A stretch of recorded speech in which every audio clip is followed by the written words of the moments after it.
અમરેલીમાં સ્થાનિક સ્વરાજ્યની ચૂંટણીઓ દરમિયાન ભાજપ દ્વારા મોટી સંખ્યામાં બેઠકો બિનહરીફ થતા કોંગ્રેસ દ્વારા લોકશાહીનું બેસણું યોજીને સત્તાધીશ ભાજપ સામે આકરા પ્રહારો કરવામાં આવ્યા। અમરેલી નગરપાલિકાની 44 બેઠકોમાંથી જયસિંહપરા વિસ્તારમાં કોંગ્રેસના 3 ઉમેદવારોએ ફોર્મ પરત ખેંચતા ભાજપની 3 બેઠકો બિનહરીફ થઈ છે, જેને લઈને પૂર્વ નેતા વિપક્ષ પરેશ ધાનાણીએ કાળું ટી-શર્ટ અને માથા પર કાળી પટ્ટી ધારણ કરીને વિરોધ કર્યો।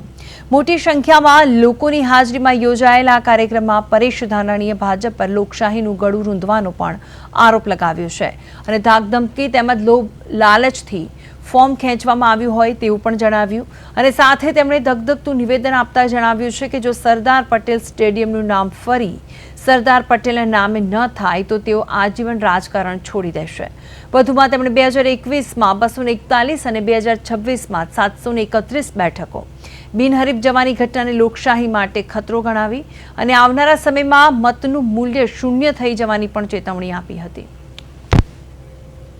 સત્તાના મદમાં ભાન ભૂલેલા શાસકો ક્યાંય સેવા કરવામાં નિષ્ફળ નીવડ્યા છે, ત્યારે લોકોના રોષનો ભોગ ન બનવું પડે માટે ક્યાંય પોલીસના દંડે વિપક્ષનો અવાજ દબાવવાનો પ્રયાસ થાય, વિપક્ષના ઉમેદવારોને લલચાવી, ફોસલાવી, ડરાવી, ધમકાવી, ખોટા કેસ કરી અને જબરજસ્તીથી મોઢે બુકાનીઓ બાંધી અને પોલીસના પેરામાં એના ફોર્મ પાછા ખેંચાવવાનો પ્રયાસ છે એ નિંદનીય છે અને વખોડવા માટે આજ અમરેલી ના નાક સમાન જયસિંહપરાના પાદરમાં અમે લોકશાહીનું બેસણું રાખ્યું છે। આ લડાઈ સત્તાની લડાઈ નથી, સ્વાર્થની લડાઈ નથી, આ લડાઈ સામાન્ય માણસના સ્વાભિમાનની લડાઈ છે।